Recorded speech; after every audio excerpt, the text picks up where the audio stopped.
Hello and welcome. This is the first episode of the podcast Bring It Up that sees me and Sarah as co-hosts. And we have two special guests today, Àlex and Johann. Hi everybody, I'm Sarah and welcome to our podcast. Dear guests, would you like to introduce yourself briefly?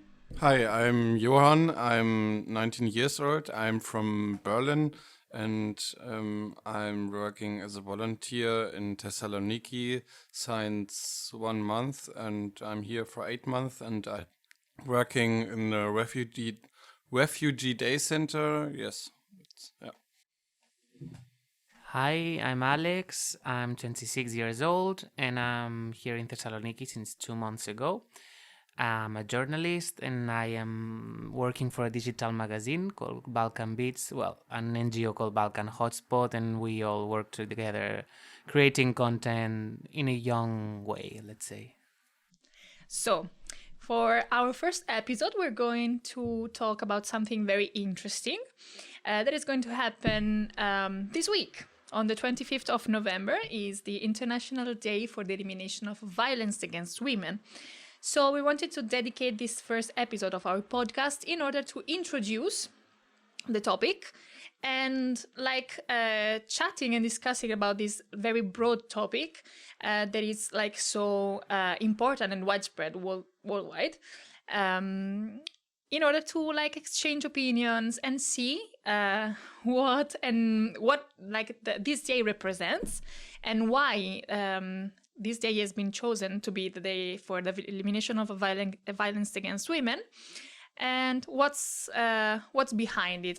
As girls, as women, it is very common for us to have experienced something like this in our daily life. I bet that a lot of women listening, amongst our listeners, had their own experience and could tell their own story related to this topic. As a matter of fact, violence against women is just one of different kind of violence you can face in your everyday life. And if there's one specific day related to this topic, it means that it's something very important that all of us should take in our mind. So, Sarah, you were telling me that there's a specific story behind the day of the 25th. Would you tell us more related to it? Yes, of course. So the 25th of November was chosen by the UN Assembly in order to remember the murder of 3 sisters in Dominican Republic who were murdered because they were against the dictatorship in the 60s at the time. And they were, while they were going to the prison in order to see their spouses, they were blocked and stopped by the police, and they were raped and tortured, and then their bodies were thrown in a big pit. So this is the story behind the 25th of November. But as we were discussing, violence against women is such a big topic, and I think it's so deeply present in our everyday life and worldwide that maybe it feels maybe wrong that is just remember for one day and then everything goes back to normal. In this day, feminist movements and organizations have their voices heard, but it should be like this every time. What you think, Yara? Right. We have a special day dedicated to it, and this is I think that whatever is the kind of topic that you're going to speak in a specific day and you just dedicate one day to that specific topic, it's the moment where you have actually the opportunity to steal the scene from any other subject and focus on and just collect all the evidences and reach as much as you can, as many people as possible in order to start a debate. To me is very important, this idea of starting a debate around topics that more or less everybody knows or has heard about it, but has never focused, never stopped to think and reflect on it. And on our metaphorical couch today, this is what we would like to do with our guests. So, guys, what do you think about it? For me, it's like, as Chiara was saying, the argument of saying, okay, every day we should be aware of this, but as in every aspect in life, like it's not only with women, like every day we should just behave as respectful to other people as we can. But the fact that it exists one day, it comes because of the necessity that it has to be one day. Like if there was no discrimination against women or violence, there wouldn't be this day wouldn't be existing. So I think that concentrating all the people's demands on one day, it helps spreading the message more strongly, as Chiara was saying. And I don't think it will never disappear this day, because maybe even we reach this equality, it will still be like a reminder of the long fight that has been taking since many years now. Yes, I totally agree with Àlex, and I think it's also very important that the worldwide movement, the feminist movement, that the struggle is that everyone can see the struggle.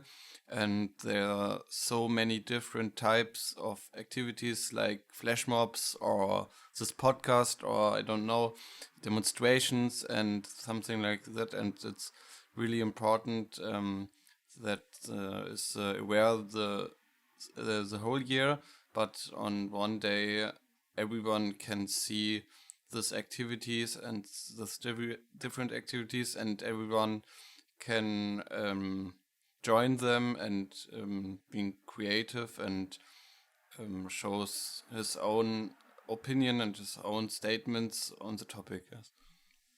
Yes, Johan, and as you said, you pronounce a specific word that is feminist. Well, we were with Chiara, we were thinking about it. I mean, you think that this whole movement, then this whole fight against the violence against women, it should be just something that women have to do, or also men should support them? Because feminist itself, the word, it refers to, for example, feminist movements that are all represented by women. But in this day, what's for you? What is the role of men?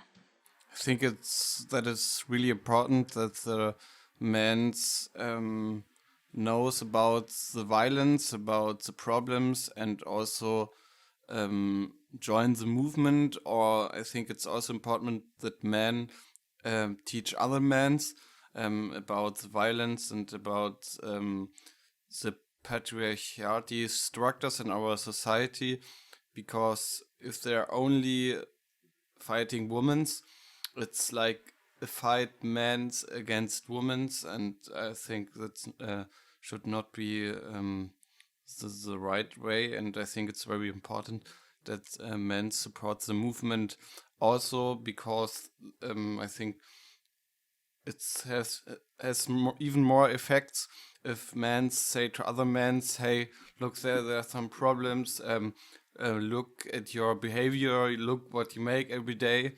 And it's also important that there are also actions only for women, because I think for some women it's important to have a safe space, to have a room or a kind of form of action in which are no men and no men that looking at them or talking. You have to make it so. And I think it's also some problems that men says that is sexism, and they never been have the feeling of getting sexism on this. And they say, yes, that is sexism and that is not sexism. But I think men can't say or choose what is sexism and what is not. I think that can only the pressure minority. And it's really important that there are also only places for women in the feminist movement.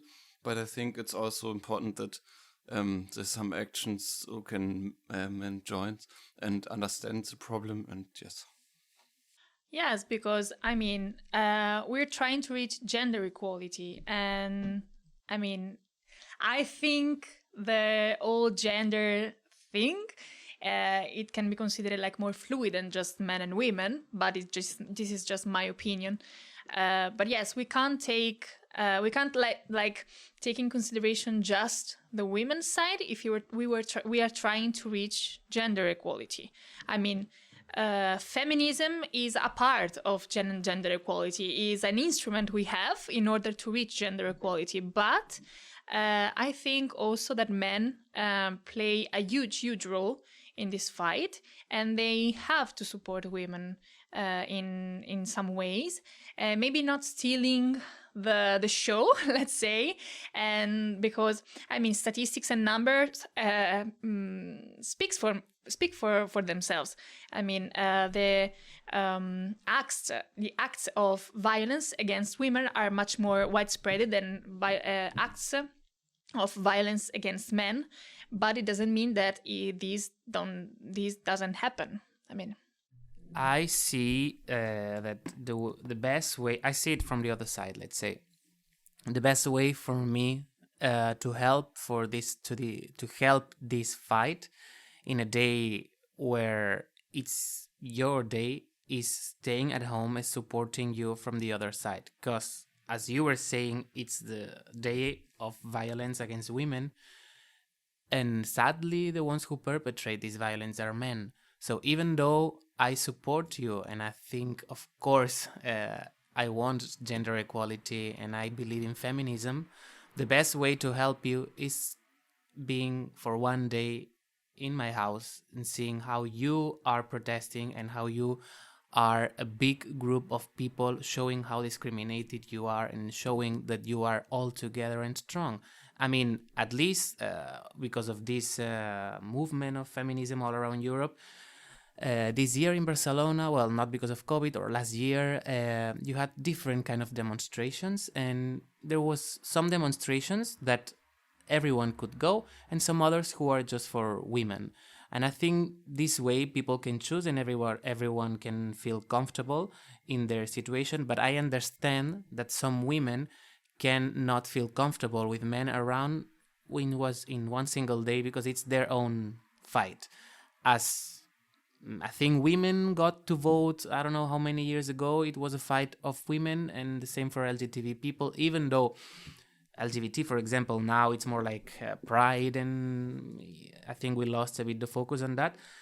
But yeah, for me, the best way, the way I see it, is staying at home and supporting you. And I think we don't have to mix feminism and the violence against women. Like we have 8 of March, we have 25 of November.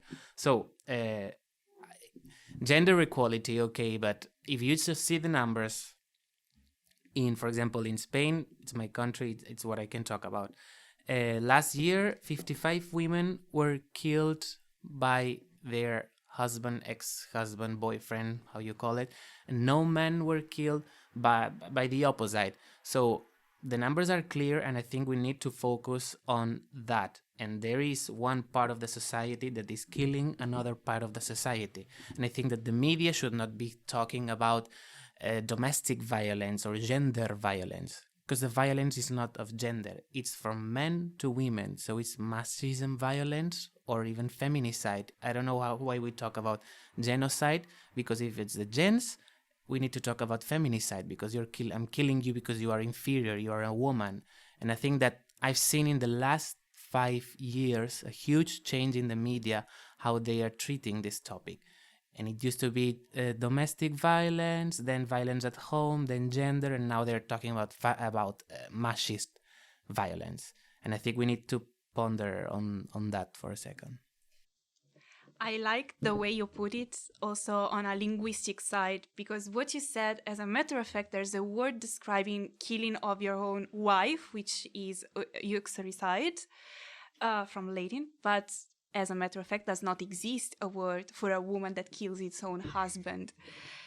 Although you can create it, linguistically speaking, but this is there's no need for it.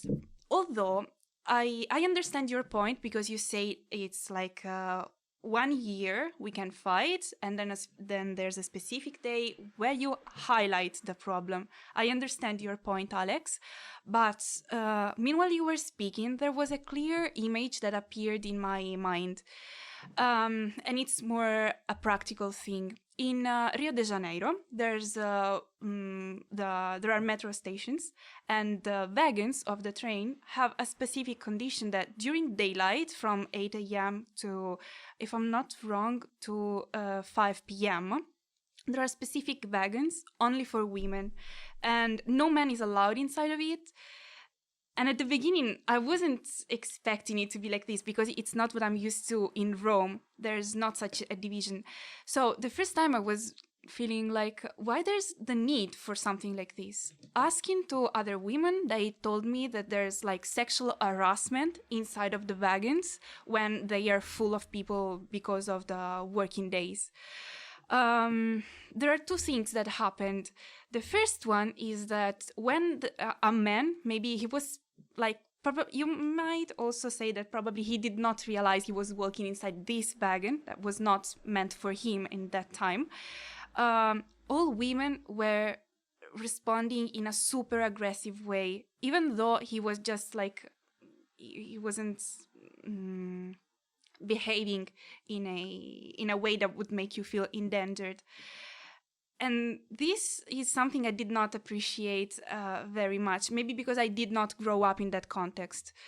At the same time, another thing is that if you push people to the side, saying you do not represent you represent the problem, and you do not represent the victim or the survivor, I feel that you're going to push him away in this case, also from the solution. Like, you're the problem, not the solution, stay back. And this is the reason why I would, as a woman, I would appreciate a lot a man supporting me also during a walk, a march for not only equal rights, as we said, but also in this specific day, saying, I am a man, yes, but I'm making the difference. At the same time, I understand that there's another important thing that you highlighted, which is the thing of feeling safe in a women-friendly environment.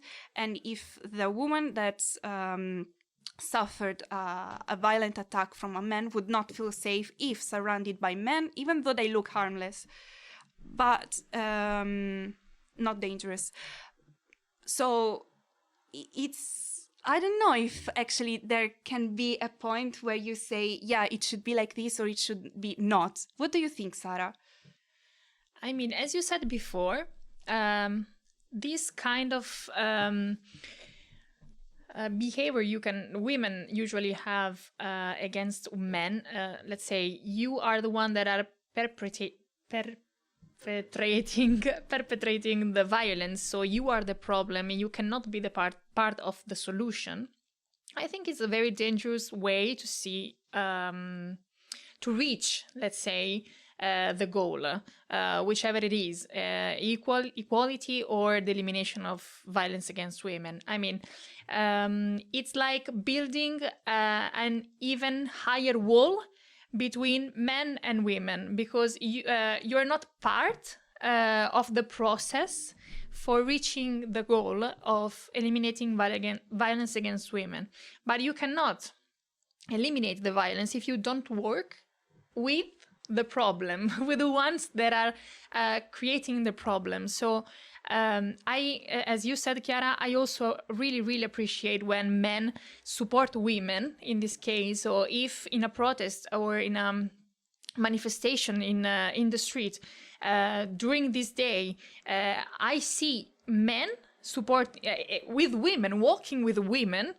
I feel like so hopeful of what we can do together. Because, for example, Alex, before you mentioned the Pride. For example, right now, during the Pride month, when there is a lot of manifestation and people outside celebrating with pride, I also see so many heterosexual people that support you, even though they don't, they're not part of your group. They support you, and I can't say that heterosexual people can be like the men in against women, but most of times the people that discriminate gay people or LGBTQ community in general are heterosexual people, because the heterosexual is like the main standard. So they are the ones discriminating you, but also they are the ones supporting you, because not everybody it's think the same, you know. So what you think, Alex, about this? Like from the beginning, I would say if like I see in the media how important it is to set an image, and we are all day together, men and women, and there's demonstrations every day in the street of men and women for animal rights, for independence of a country, for whatever. So the image is always the same: people walking together with banners, yelling and asking for something. If you do this as well with the Day of Violence Against Women and you put the same people there, for me it doesn't create the impact. And it's not that I'm being cold, but strategically at some point I think it's not a good move. That's what I think. And the fact that as a friend of ours, Bernardo, was saying the other day, like you should be respectful for every movement of your life. And I've seen this kind of people that create this like it was marketing, and when something happens and then everyone on Instagram is supporting, and it's just like you want to see other people that you are supporting them, but we don't, like, if you know that person, like, why is he doing that if in everyday life he's not like that. And then when you were talking about the LGBT, it's really different fight for me. Of course, you can be discriminated, but to me, like, if you are in a parade, you are not asking people if they're gay or straight because it's something you don't know by their look. Of course, you can know or you can guess because of stereotypes and prejudice. But women and men, it's just something so easy to see. I don't know if it makes sense what I'm saying, but the way it looks for me, it's different with gay rights and men and women. And I don't know, I would like to introduce, like, not a different topic, but we've been talking a lot of violence against women, and another way of violence is, for example, the labor market and the work. And I don't know if you've heard of this new word that it's being trending now. It's called the glass ceiling. And I've been hearing a lot about this, and it's like there's always like a rooftop for women that they need to break in order to get up in the jobs. So I would like to ask you if you have ever felt discrimination in your job. Maybe you don't know, or you know someone, or how have you felt in job interviews, if you feel discriminated, or if you feel that you will ever reach a leadership work place in somewhere. Chiara or Sarah, whoever wants to answer. All right. I guess we had already a small chat on this with Sarah, so I am sure that great things will come out from our answers. Mostly because personally, I've not experienced something referred to me professionally, but I consider myself a victim of the stereotypes, which is I have every day to remind to myself that it's only up to me. If I want to be successful in that field, It's me as a person with my values that has to conquer new skills, to develop myself on a professional level.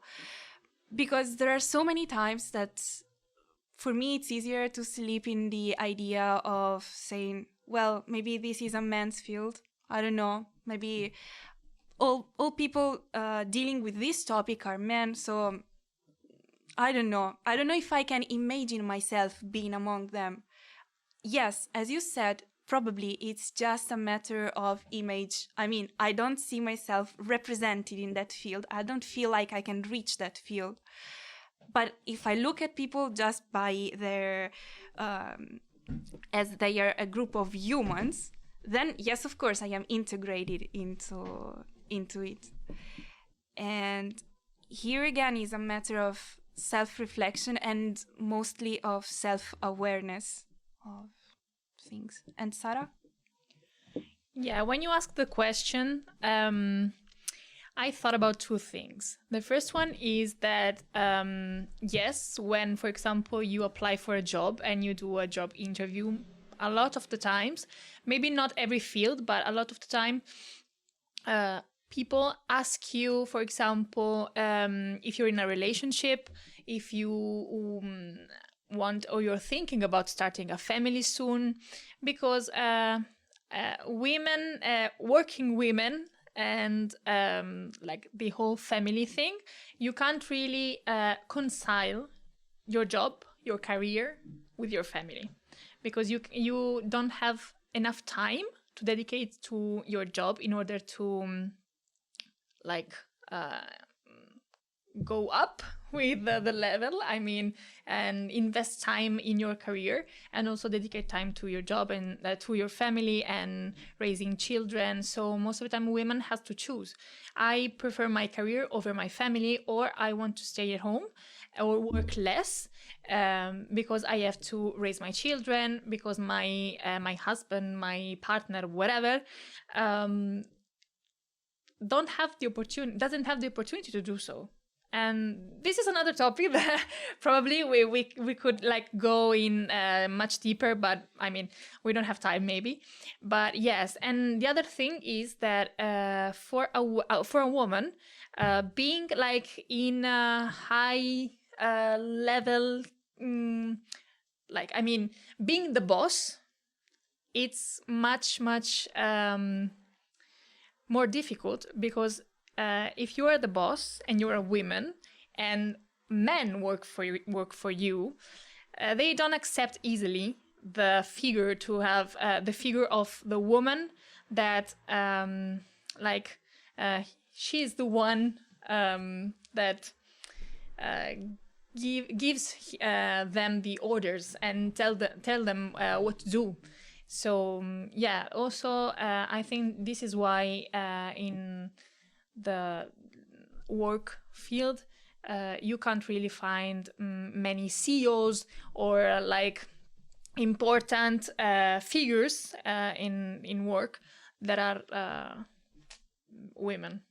And you, Johan, do you have some reflection related to your personal experience, maybe to your country, maybe some contribution you can give us? Yes, I think there are some. Sometimes there were some reflections or something that I see violence against women. Mostly it's not physically. It's more with the speech and also I'm seeing guys that saying, "Oh, you're so hot," and your ass or something like that, and you reduce only the body and see not the person. And also in the clubs, some guys that are also physically dance very close to the woman and don't respect that they have to ask it's okay for you. And also sometimes there are guys that thinking didn't accept the rule no means no, and yes, and cross the personality border of the feelings from the woman and don't ask, and sometimes they use it that the woman can't speak or is too shy to say no, and and some men use it to make that what they want. And I think it's a worldwide problem, and yes, and also the stereotypes are problems that the teachers say you are a woman, no, you can't take the big table, and where's some strong guys and take the table. And also the stereotypes also for young children's make the stereotypes in their head. I think a small children is 5 or 6 years, they haven't that patriarchy structure in the head, but it's beginning also in the school, that which so little some things of the stereotypes that they are growing up with these things, and make also the actions that they see in the TV or seeing from the parents, and reject the behavior and behavior like the other men in the society. And I think it's also very important that they're beginning with in the schools and teach the children what's the problems, and also on that Violence Day that also small children know what is happening and what is it. And Yes, when you were talking about the club thing, I mean, in clubs, yes, for example, men usually don't respect the space of the women, and not always they don't ask for consent while, for example, approaching a woman and touching her, whatever. And this made me think about something that we usually think about violence in a physical way. So most of the time, when we think about domestic violence, we think about the husband beating the wife. But most of the times, violence is perpetrated in a more psychological or emotional level. And this is, for example, when the gender thing is much more visible. Probably you won't see very often a woman beating a man, but you can see very easily a woman being abusive on a man. For example, being very jealous, being very possessive.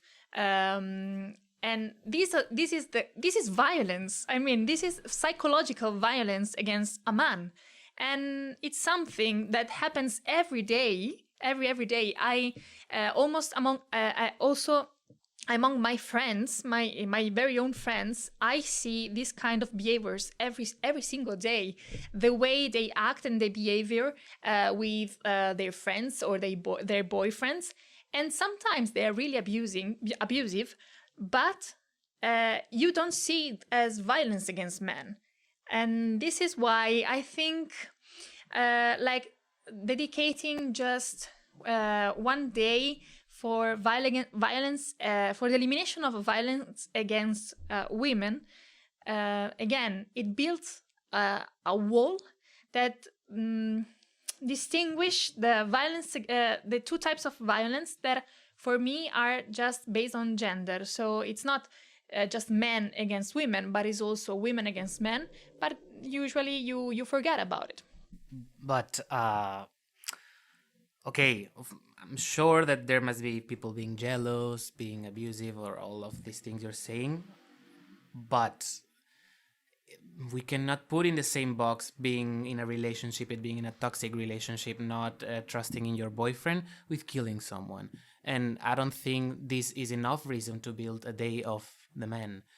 The men don't need a day. They already are in the high peak of the society.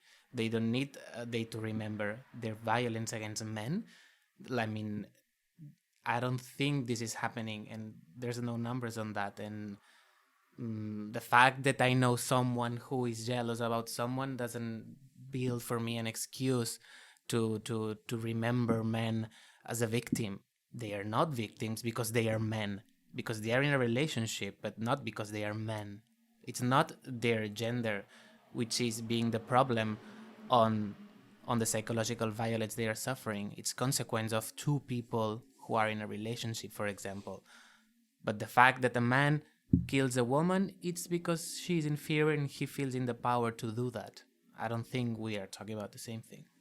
Yeah, but usually, for example, when women are killed by their husbands, it's always something related to their relationship.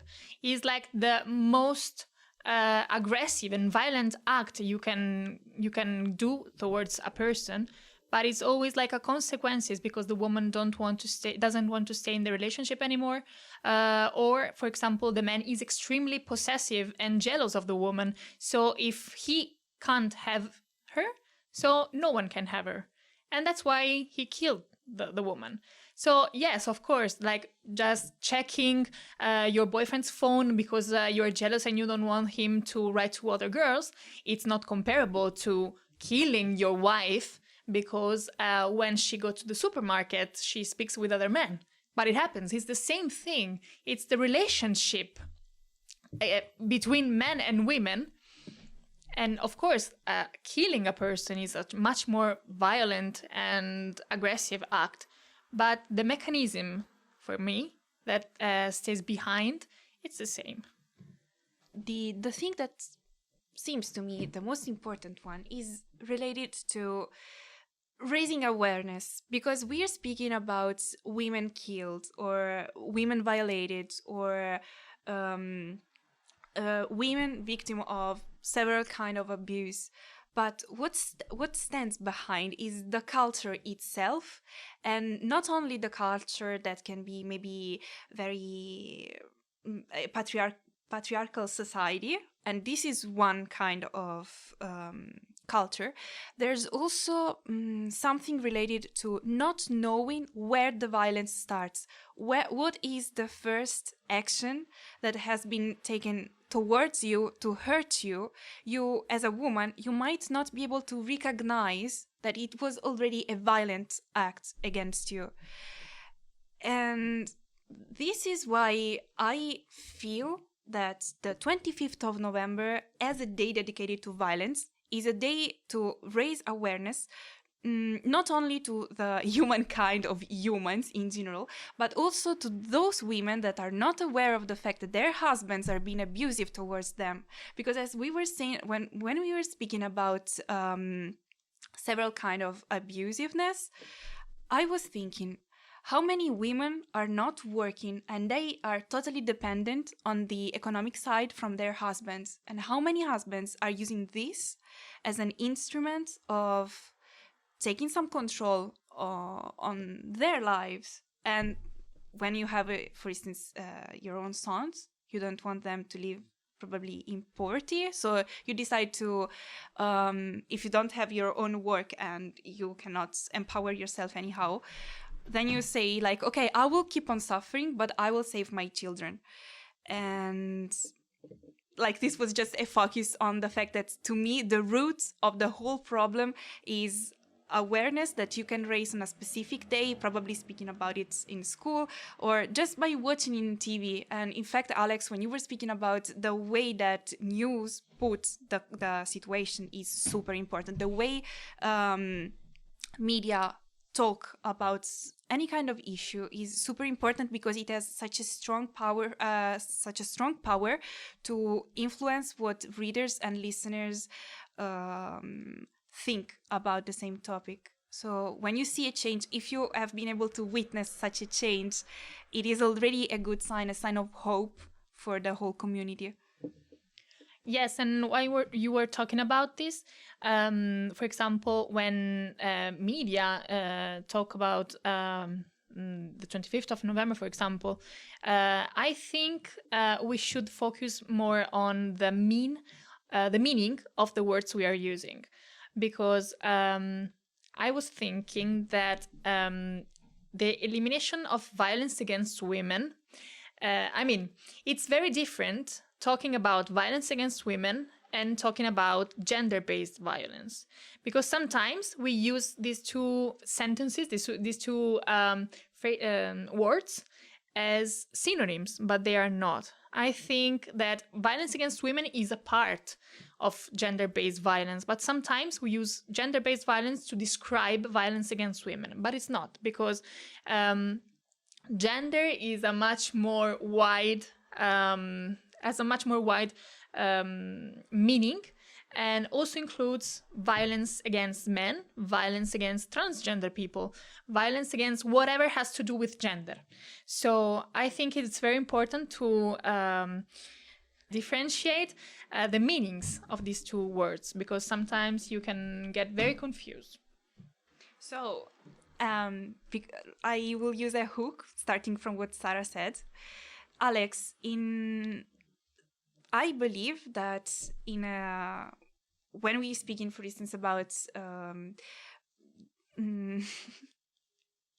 a day dedicated to fighting or raising awareness towards the problem of gender-based violence, in this case, you wouldn't feel such a need to detach people given their gender or their own personal background, right? Like, as I don't believe there's an existing violence of someone towards men because he is a man, I think it's important to talk about feminicide, about violence against women, about violence about transgender women, but gender-based violence as a concept, for me, this doesn't exist. Because it doesn't exist for men, the violence from women against men. And it's one of the two main genders, let's say. So creating one umbrella under where every kind of violence can be, for me, it doesn't make sense. That's what I mean. But for example, when you think about violence that men perpetrate against other men, that, for example, don't feel themselves like men, because they're transgender, for example, or because they are not transgender but they're gay and they act and behave in a certain way that is more like feminine. But men also can be very abusive against men. So this is like violent. Men can be victims of violence, but not like the heterosexual, I think you were talking about. Yeah, that's why I say that it's the transgender people and the gay people who suffer the violence, like, from the men towards them, from the straight men towards them, that need that day. But the putting an umbrella on every gender thing, being violent from others, I don't think it helps for the fight of every one of the genders. I don't know if it makes sense what I'm saying. In my opinion, it's very important to connect the fights against racism, against homophobia, against violence against women, because I think we have to think intersectional, because there are many forms of discrimination that are coming together. It's really often there is racism and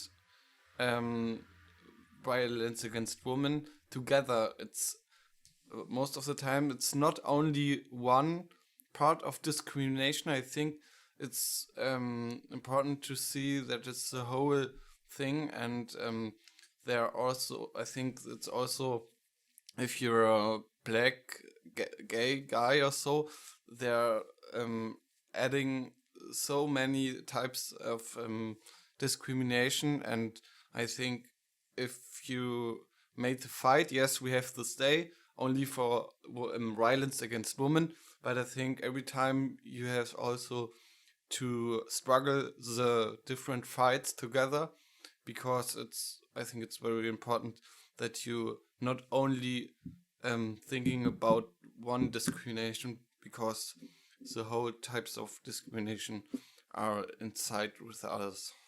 Yeah, I was one taught, like, imagining the society as a pyramid, and as you were saying, it's the same. Like, both sexual orientation, the color of your skin, your religion, your gender, everything is like inputs that you have, that you were born with sometimes. So of course, if you think maybe, I don't know, of a woman which is black, which is lesbian, it's Muslim, and it's even, I don't know, not good looking, she has all the inputs to not be successful in this society. So that's why I think that a rich white American straight man shouldn't be protected by the umbrella of the gender day, because he's the one who is in under the privilege. I see. I understand your point, Alex. But okay, we are speaking about great numbers. You just quoted the American society. But what about that only person that's suffering? I said person just because it can be as much as a man, as much as a woman, and so forth. But the idea is that there's one person suffering of violence, and that person needs to be recognized as a survivor of violence. So when we have an umbrella term, we are including him or her inside of it, just thanks to this thing. As a matter of fact, yes, the problem of violence against women is such a huge topic. It needs so much of attention to it that, yes, probably dedicating a day exclusively to it, it has its own point, as much as having a special day dedicated to violence against children or sexual exploitation of children. And I just wanted to say this, that refer to what you said, Johan. It's also, yeah, you're right. So linked together, violence can be expressed against one same person just because of different reasons. Yeah, it reminds me of that concept of cycle of violence. Like you live in a society where violence is expressed in a certain way, then you from victim become the perpetrator, and this kind of cycle cannot be broken unless there's like you are aware of what you're doing and the way you are hurting other people's feelings or bones and flesh. Yes, I think like that right now we can easily say that like the four of us have like very we can like kinda divide in two focuses. I mean, there's someone that is like more focused on the feminist side, and it's more like, for example, you, Alex, you think that violence against women is much more a topic that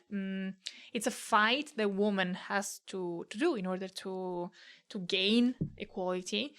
And on the other side, for example, I feel like I am more on the gender equality side, and I think we're not the only one, the only ones that divide, let's say, or just see the focus on one thing or the other. But it's very, very important, for example, just to sit down and talk about this, because just the process of confronting each other on these topics is very, very important, as we are the young generation. Now, well, we are 25, so yeah, kinda young. Yeah, Johan is the younger because is the youngest because he's 19, right, Johan? So yeah, we are the new generation, and we can be the change for sure. So going to be the parents of the future, right? Yeah, of course. So we are going to teach our children gender equality and everything that has to do with it. I would like to thank you, our dear guests, for being with us today and share their own opinion on such a topic, and for giving us your time. So would you like to say the last words for this episode? I just would like to encourage everyone to participate actively the way that they feel better, that they can help the discriminated people, and that's all.